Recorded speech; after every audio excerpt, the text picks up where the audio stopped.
For some reason, you guys wanted Tuesday Treadmill Talks number 70, so here you go. Big thing here, I have featured Punisher Back to the War Omnibus. This is a fun one that I actually just started reading. This is basically, if you want, like, the beginning of Punisher, like his first appearance, and all of his early appearances before he got his own comic series. This is the omnibus for you. Good luck finding it. It's kind of expensive, like all Punisher omnibuses are now, because they're really canceling the character at the moment, you know.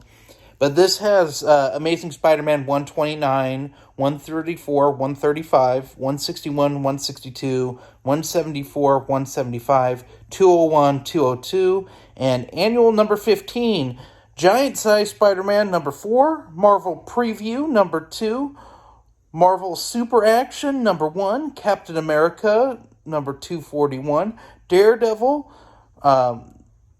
issues 82 through 84, 182 through 184, Spectacular Spider-Man issues 81 through 83, and then The Punisher 1 through 5, which has been relabeled Circle of Blood, I do believe is what it's called, which was his first limited series, Punisher Volume 1, if you will, which is actually getting reprinted in an Epic collection with some other Punisher stuff from, I think there's a graphic novel, because Punisher got a bunch of graphic novels in the late 80s, early 90s, as well as there's going to be the first 10 issues of Punisher Volume 2 in it, and that was already printed before, I get that, but they're reprinting it, and it comes out in June.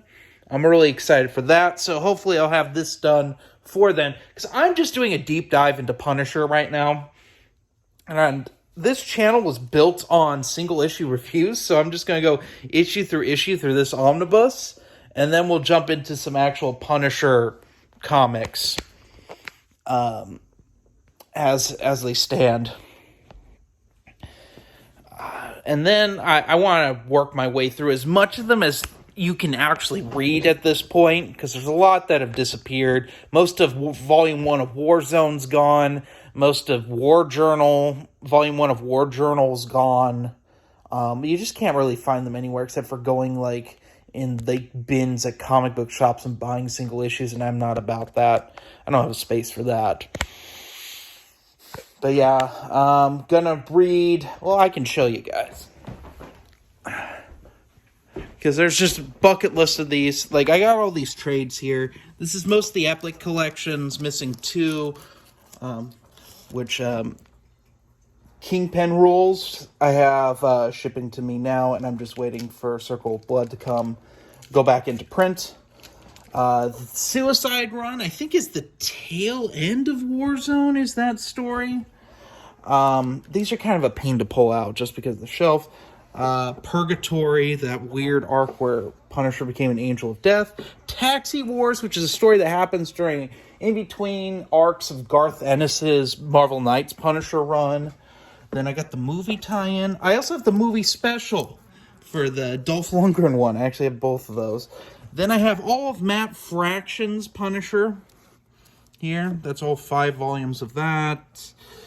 Warzone, which was Garth Ennis' comeback to the Marvel Knights title. So that's Warzone Volume 2. It only went like 6 issues. Then this is all the Punisher holiday specials. Punisher, the Platoon, and Punisher Soviet are when Garth Ennis came back to the Punisher Max line and told a couple stories. The infamous King of Killers, which is going on right now. I found that really cheap used. I wasn't going to pay for that new. That's the character assassination of Punisher right there, which I do plan to review. Then, of course, I've got more omnibuses, Garth Ennis's Marvel Knights stuff, Garth Ennis's Punisher Max. That's pretty much all of it. Then the Punisher Max stuff that followed that before Jason Aaron took it over. I don't own Jason Aaron stuff because I don't care, and it's really expensive. Then we got Rick Remender, so some Frankencastle as well. Well, I want to review most of that, if not all of it, because about half of it I've read before. So it should be a breeze to go through. Yes, I own a lot of stuff. Also, I'll definitely tackle Fury Max, because Punisher's in that. He's not a big character in that, but that story's so good and worth your time to check out. That was Garth Ennis once again. It's a really good short story, and it's only 13 issues long. I'll probably tackle the whole thing. Oh, Lord. Anyway, so I see you guys enjoyed the Death Star novel review. I'm glad y'all did. That was fun to do. It was fun to jump into that. As for next Star Wars review, I don't know what it's going to be. I have The Mandalorian Armor filmed. I haven't edited yet.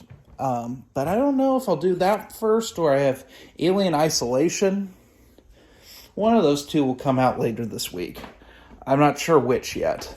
I'll probably edit both this week if I'm being truthful.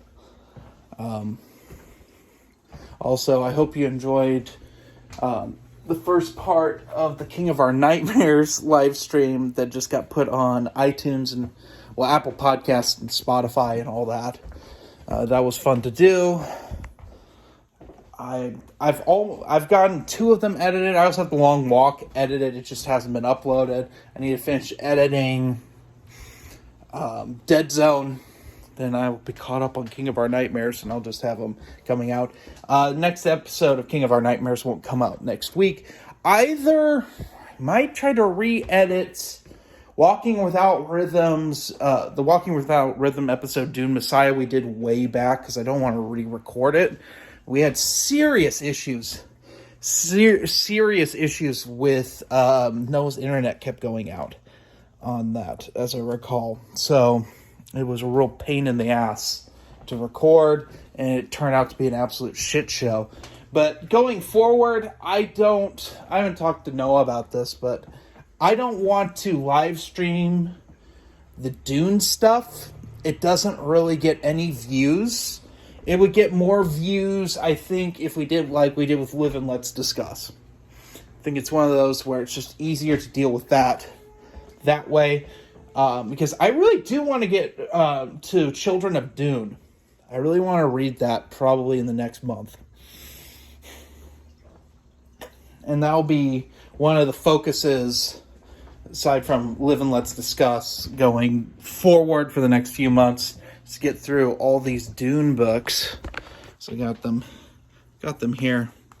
Got my Dune Messiah, Children of Dune, God Emperor Dune, Heretics of Dune, and I want to get Chapter House of Dune. We may also review the 80s movie of Dune.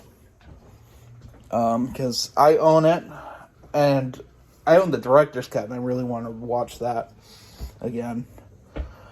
But then we would take a break before we hit the Kevin J. Anderson, Brian Herbert stuff. Which then, oh God. See, I don't own all the Dune books. I'm missing a couple, but it's not any we need to worry about yet.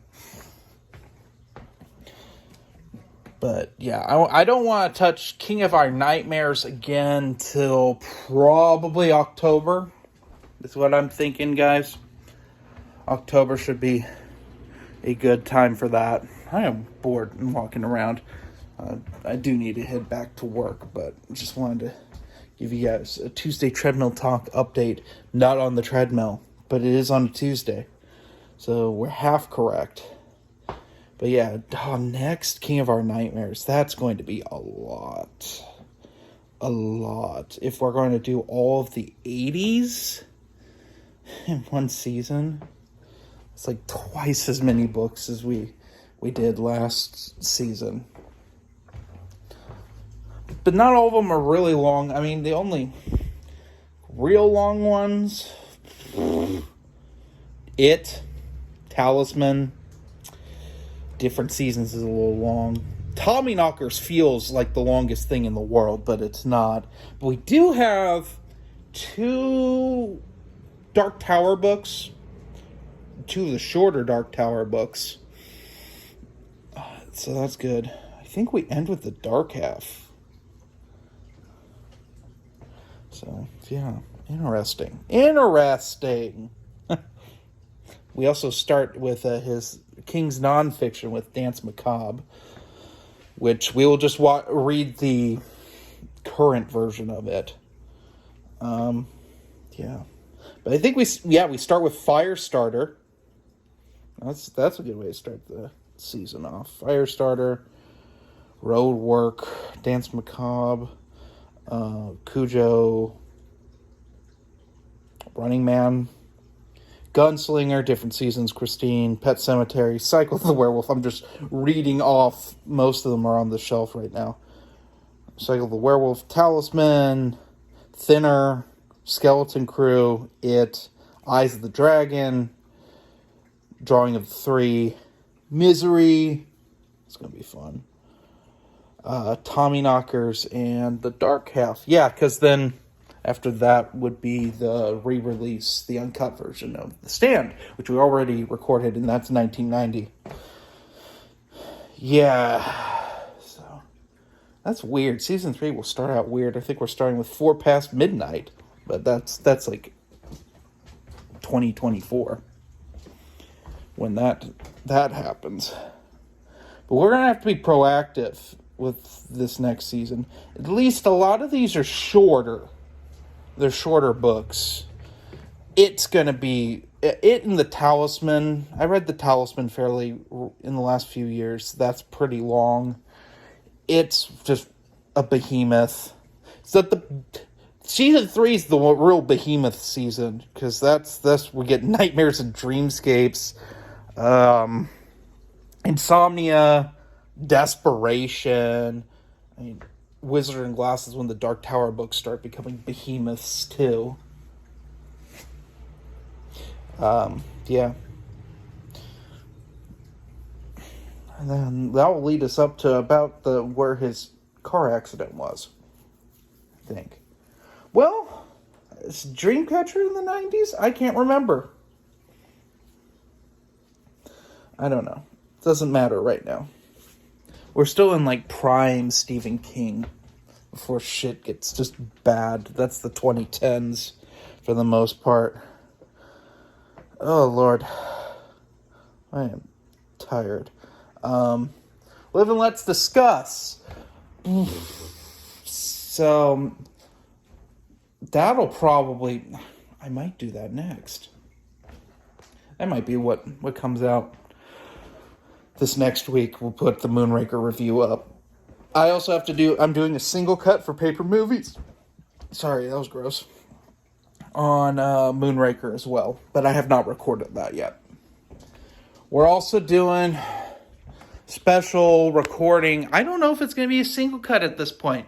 So, you've probably all seen Matthew's video where he's reviewing Attack of the Killer Tomatoes. Literally...